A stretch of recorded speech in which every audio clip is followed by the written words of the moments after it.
Volume study 4 ಯೆಹೋವನ ಮುಯ್ಯಿ ತೀರಿಸುವ ದಿನದ ಹರ್ಮಗೆದೋನ್ ಯುದ್ಧ. ಅಧ್ಯಾಯ 9 ಸಂಘರ್ಷವನ್ನು ತಡೆಯಲಾಗದು ಲೌಕಿಕ ಜ್ಞಾನಿಗಳ ಸಾಕ್ಷಿ. ಪುಟ 310.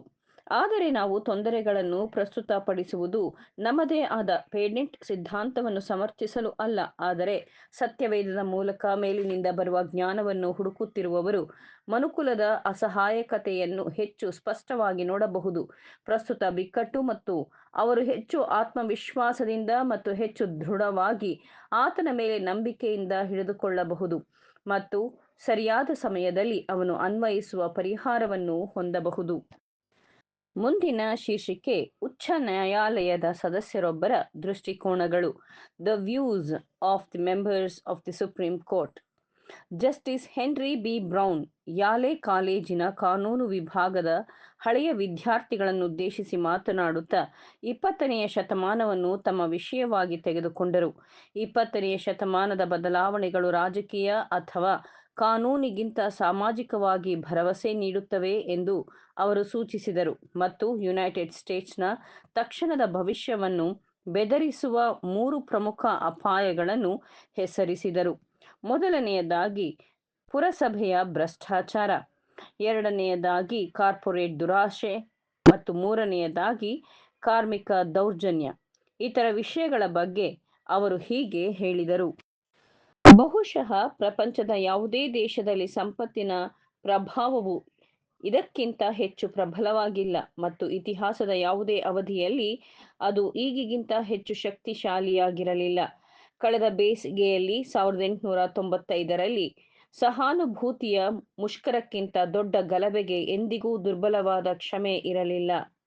ಆದರೆ ಅವರ ಹಿಂದೆ ಗಣನೀಯ ಕುಂದುಕೊರತೆಗಳಿದ್ದವು. ಸಂಪತ್ತನ್ನು ತನ್ನ ಅಧಿಕಾರದ ಬಳಕೆಯಲ್ಲಿ ಸಾಮಾನ್ಯ ಪ್ರಾಮಾಣಿಕತೆಯ ನಿಯಮಗಳನ್ನು ಗೌರವಿಸದಿದ್ದರೆ ಅದರ ಅತಿಕ್ರಮಣಗಳನ್ನು ವಿರೋಧಿಸುವವರ ಕಡೆಯಿಂದ ಮಿತವಾಗಿರುವುದನ್ನು ಅಥವಾ ವಿವೇಚನೆಯನ್ನು ನಿರೀಕ್ಷಿಸಲು ಯಾವುದೇ ಕಾರಣವಿರುವುದಿಲ್ಲ. ಸಾಂಸ್ಥಿಕ ದುರಾಸೆಯು ರಾಜ್ಯಕ್ಕೆ ಅಪಾಯದ ಮತ್ತೊಂದು ಮೂಲವಾಗಿದೆ ಎಂದು ನಾನು ಮಾತನಾಡಿದ್ದೇನೆ.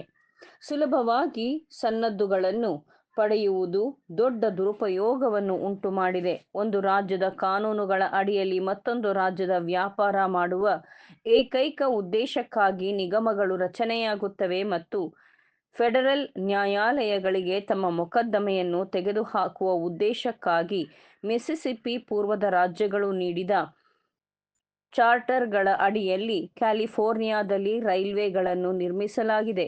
ರಸ್ತೆಯ ವಾಸ್ತವಿಕ ವೆಚ್ಚವನ್ನು ಲೆಕ್ಕಿಸದೆ ನಿರ್ಮಾಣ ಕಂಪನಿ ಮತ್ತೊಂದು ನಿಗಮದ ನೆಪದಲ್ಲಿ ನಿರ್ದೇಶಕರು ಸ್ವತಃ ಅಂತಹ ರಸ್ತೆಗಳ ನಿರ್ಮಾಣದಲ್ಲಿ ಎಲ್ಲಾ ಬ್ರಾಂಡ್ಗಳು, ಅಡಮಾನಗಳು ಮತ್ತು ಇತರ ಸೆಕ್ಯುರಿಟಿಗಳನ್ನು ತಿರುಗಿಸುವ ಮೂಲಕ ದೊಡ್ಡ ವಂಚನೆಯನ್ನು ಮಾಡುತ್ತಾರೆ. ರೋಲಿಂಗ್ ಸ್ಟಾಕ್ ಅನ್ನು ಖರೀದಿಸಿ ಅದನ್ನು ರಸ್ತೆಗೆ ಬಾಡಿಗೆಗೆ ನೀಡುವ ನಿರ್ದೇಶಕರು ರೂಪುಗೊಂಡ ಮತ್ತೊಂದು ನಿಗಮದಿಂದ ರಸ್ತೆಯನ್ನು ಅದೇ ರೀತಿಯಲ್ಲಿ ಸುಸಜ್ಜಿತಗೊಳಿಸಲಾಗಿದೆ.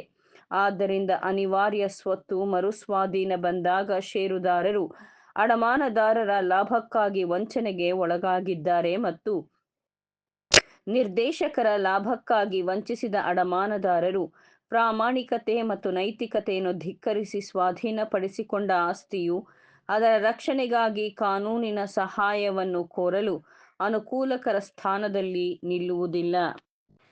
ಆದಾಗ್ಯೂ ಉತ್ಪಾದನೆಯನ್ನು ಮಿತಿಗೊಳಿಸಲು, ಸ್ಪರ್ಧೆಯನ್ನು ನಿಗ್ರಹಿಸಲು ಮತ್ತು ಜೀವನದ ಅಗತ್ಯತೆಗಳನ್ನು ಏಕಸ್ವಾಮ್ಯಗೊಳಿಸಲು ನಿಗಮಗಳ ಸಂಯೋಜನೆ ಟ್ರಸ್ಟ್ಗಳು ಎಂದು ಕರೆಯುತ್ತದೆ ಮತ್ತು ಇದಕ್ಕಿಂತ ಕೆಟ್ಟದ್ದಾಗಿದೆ.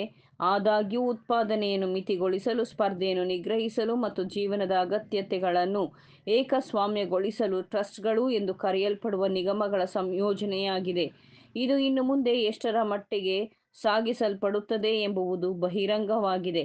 ಸತ್ಯವೆಂದರೆ ಸಂಪೂರ್ಣ ಸಾಂಸ್ಥಿಕ ಶಾಸನವು ಕೂಲಂಕುಷವಾಗಿ ಪರಿಶೀಲಿಸುವ ಅಗತ್ಯತೆ ಇದೆ, ಆದರೆ 44 ರಾಜ್ಯಗಳ ಕಡೆಯಿಂದ ಏಕಕಾಲೀನ ಕ್ರಮವನ್ನು ಪಡೆಯುವಲ್ಲಿ ತೊಂದರೆಯು ಸ್ಪಷ್ಟವಾಗಿ ದುಸ್ತರವಾಗಿದೆ.